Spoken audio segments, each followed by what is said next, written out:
พรธิดาสหะหรือว่าอีกซื้อนึงคือมีมูม่องเนาะมื้อนี้มีเทคนิคการแฮกตัวง่ายๆสำหรับคนที่อยู่ห่างไกลซางหรือว่าคนที่อยู่ต่างแขวงซึ่งในการแฮกตัวต้องเก็บอุปกรณ์3อย่างนั้นต่อไปนี้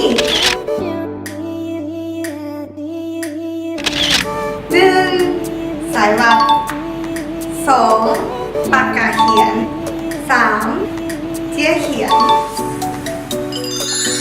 หลังจากเก็บอุปกรณ์ครบ3อย่างแล้วเราเบิ่งรายการในการแฮกตัวกันเลย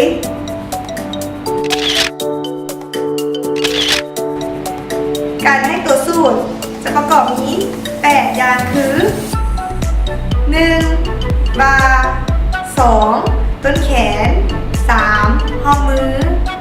4แขนยาว5เอิ๊ก6แอว7สะโพกและ8เสื่อยาว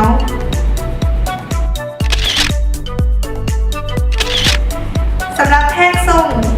มีอยู่6อย่างคือ1แอวทรง2สะโพก3ต้นขา4บีแข้ง5ปลายขากว้างและ6ทรงขายาวนั่นเองซึ่งเขาไปเบิ่งการแฮกตัวจริงกันเลย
ถ้าทานมากกับกดไลค์ถ้าทานหากกับกดแชร์กดไลค์เป็นกำลังใจให้เด้อ